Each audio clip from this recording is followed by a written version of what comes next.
Namaste to one and all. I am Madhuri at Science at Your Tips. So today we are going to discuss about 7th class science topic, that is acids, bases and salts.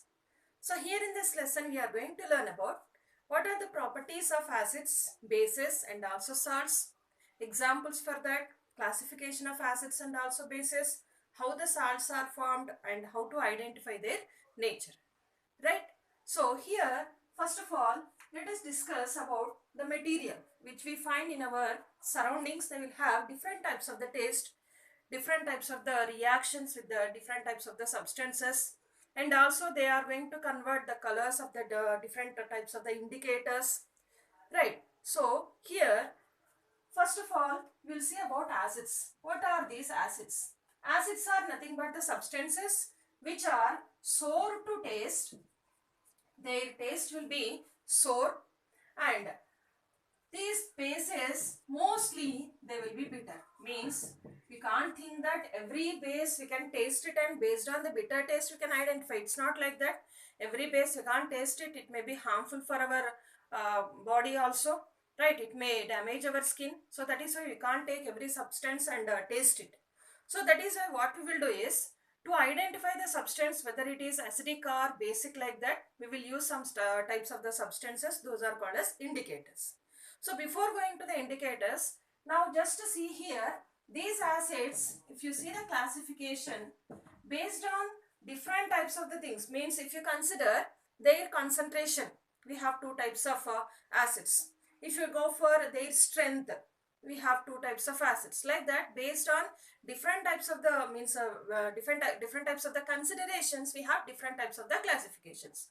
So first, coming to their origin, based on from where they are produced, we have here two types of acids. What are those acids? First one is mineral acid and the other one is organic acid. Mineral acids are produced in the laboratories by taking the different types of the minerals. Like if you take hydrochloric acid can be prepared in the laboratory by using hydrogen and chlorine. If you take sulfuric acid, it can be prepared by using sulfur dioxide, sulfur trioxide and also water. Like that, again it will be a separate process.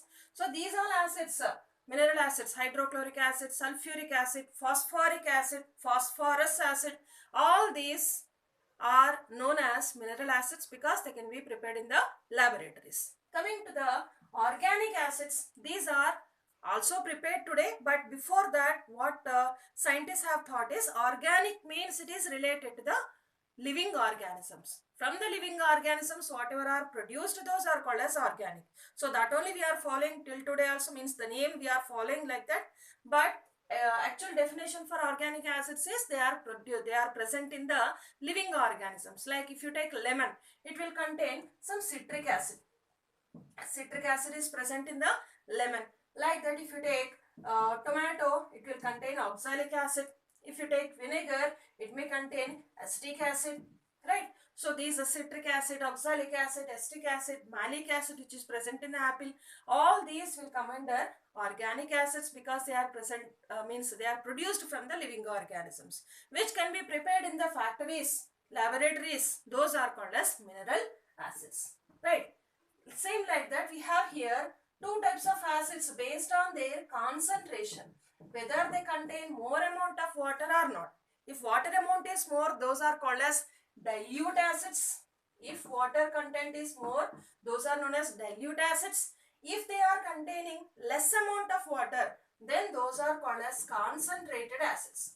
Means whatever the acids are produced in the laboratory, if amount of water is less, those can be called as concentrated. So in our laboratory, in our school laboratory, if you want to use any acid, mostly we'll be using dilute acids only, because if it falls on the skin of a student, it may get damaged. So that is why we are adding more amount of water.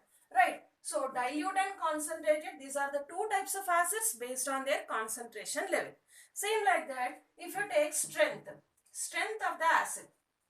Strength of the acid in the sense, if you take some acid and you just add it to the water, then what happens? It is going to dissociate into ions. In previous classes we have seen about ions. Like hydrochloric acid you take, it can dissociate into H plus HCl. If you take, it will dissociate into H plus and Cl minus. If it takes phosphoric acid or sulfuric acid I am taking here, it will dissociate into H plus ion and also sulfate ion. The number of H plus ions is 2. Right. So this dissociation whatever is there, if it is 100%, then those are called as strong acids. But organic acids are unable to dissociate 100%. Those can be called as weak acids. So whichever are able to dissociate 100%, or we can say sometimes more than 50%, those are called as strong acids, and whichever are unable to dissociate 100%, those are called as weak acids. So these are the three types of classifications of acids. What is that? Based on the origin, two types of acids are there, mineral acids and organic acids. Based on their concentration, two types of acids are there, dilute acids and concentrated acids. And based on their strength, two types of acids are there, strong acids and weak acids. Right? Like this, we have here classification of bases also. So let us see about that. Bases classification. So if you come to this basis classification again, two types of classification we can see. What is that? Based on the concentration. Based on the concentration. If more amount of water is there, dilute base. If less amount of water is there, more amount of base is present, then that is called as a concentrated base. Concentrated base and dilute base. Right? Same like that here, based on their strength also. Here also we have bases based on their strength, strong base and weak base. Like mostly we will take here alkali metals hydroxides. Alkali metals in the sense potassium, sodium, lithium, next cesium. These all if you take, they are called as alkali metals. So those hydroxides, or if you take alkaline earth metals hydroxides, magnesium, calcium, barium, all these hydroxides if you take, these are able to dissociate 100%. As we have seen about the acids, 100% they are able to dissociate, we are calling them as strong acids. The same definition will come for bases also. If the bases are able to dissociate 100%, those are called as strong bases. If they are unable to dissociate, those are called as a weak bases. Like that, based on the strength we are saying here, sodium hydroxide is able to dissociate 100%. So we can call it as a strong base. But coming to weak base, here we have the examples like copper hydroxide. We can write, if you want to write cupric hydroxide, we can write CuOH taken twice.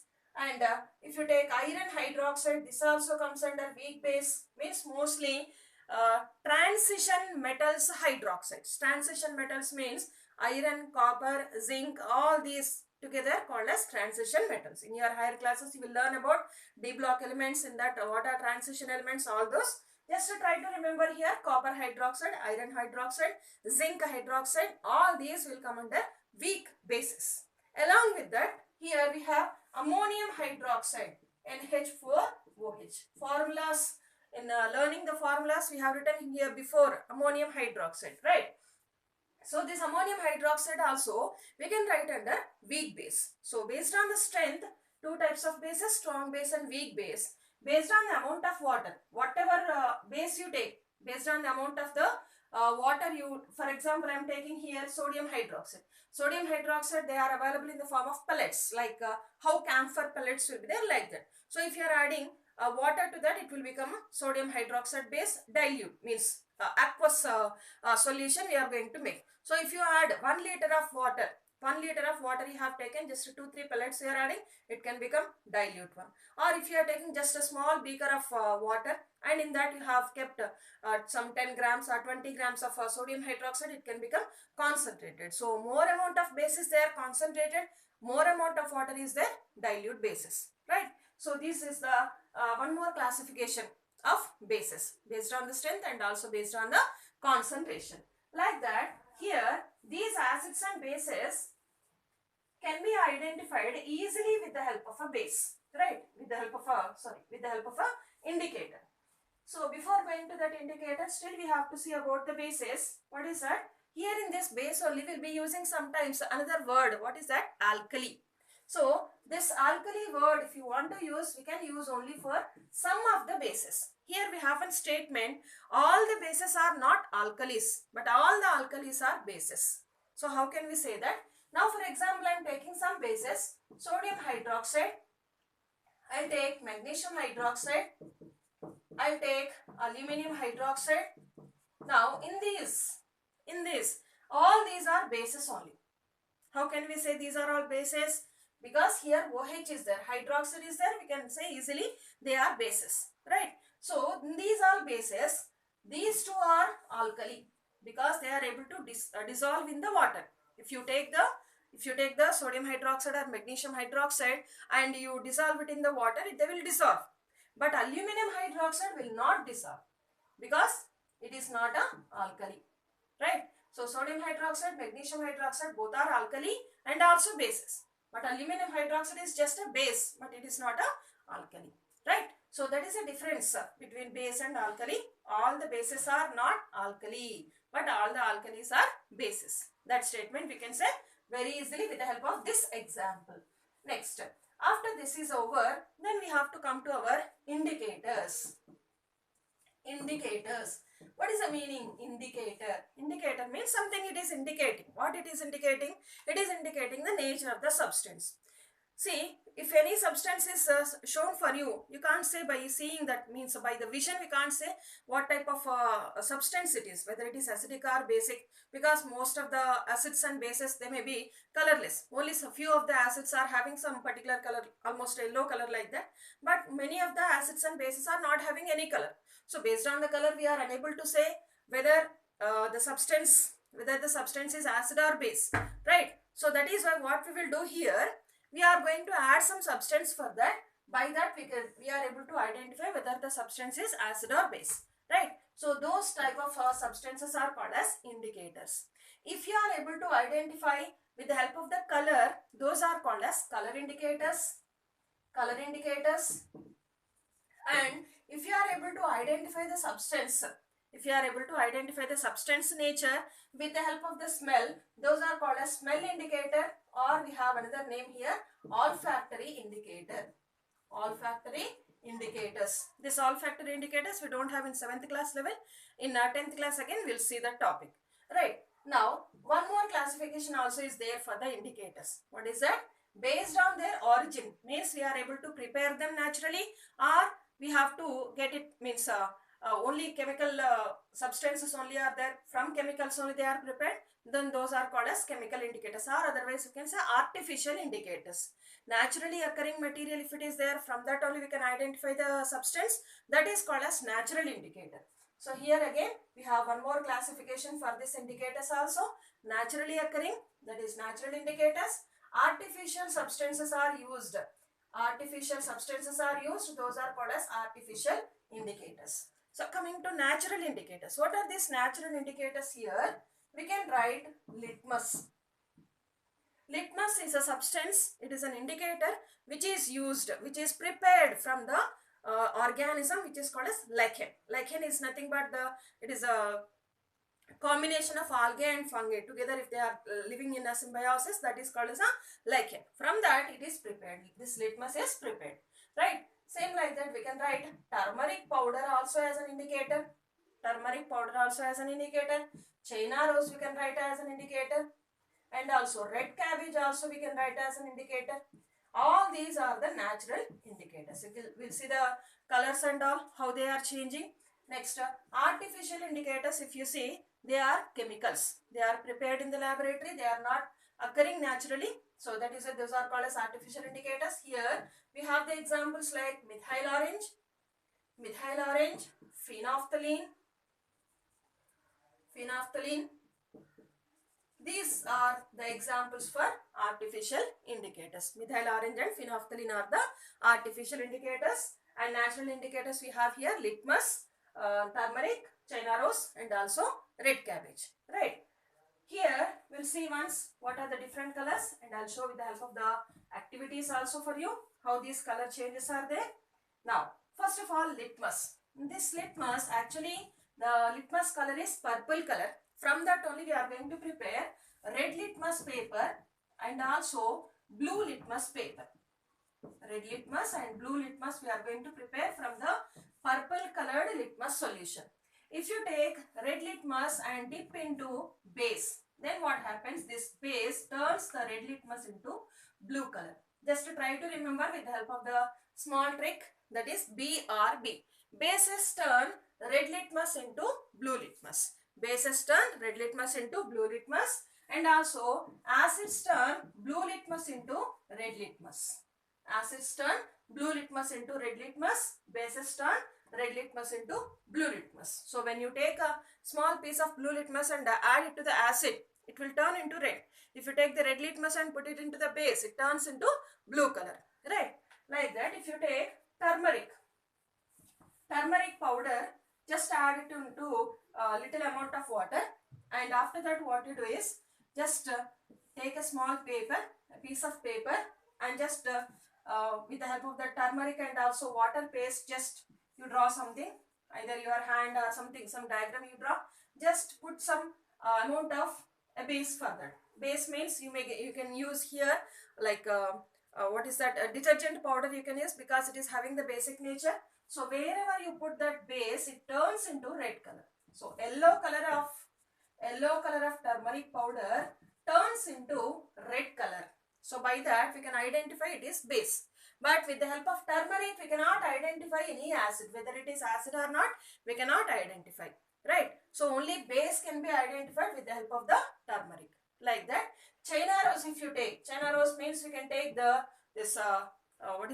hibiscus flowers we can take. So this also called as China rose. What we have to do is, this China rose we have to boil in the water, and then after that cool that, then extract the juice. That can be used as an indicator. So this China rose, actually it will contain red color. Red color in the sense not blood red color, little bit a pinkish red color will be there. So that will be converting into green color in the presence of a base, and turns into red color, pure red color in the presence of a acid. Like that. Cabbage also, if you take cabbage, red cabbage means a purple colored cabbage is there here. This also turns into green color in the presence of the base and turns into red color in the presence of the acid. So like that we can use, these are natural indicators. And coming to methyl orange and phenolphthalein. How we have to use this? These are available in the laboratory. We can prepare that in the laboratory by using the different types of the things, or otherwise we can get it directly from the shops. So this methyl orange indicator, actual color is orange color.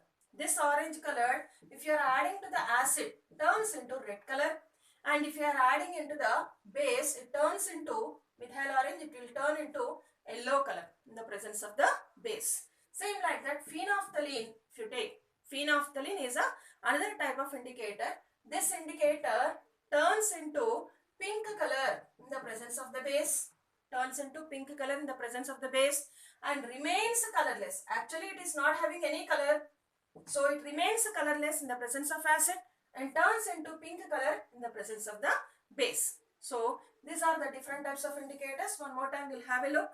Acid and base, if you take red litmus, I am taking here, red litmus turns into blue color in the presence of the base, and no change in the presence of acid.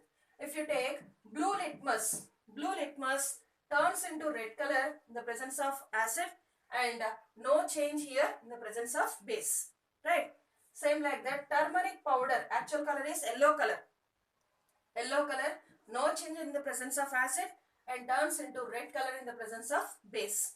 Like this, we can form a table, and from that table only we can learn very easily China rose, red cabbage, and phenolphthalein, methyl orange. All these we can write in the form of a table, and we can learn easily. Right? In the next class, we are going to learn about the reaction between acid and base, and what happens when both of them react. Right? So, thank you for watching my video, and also like, comment, and share my videos.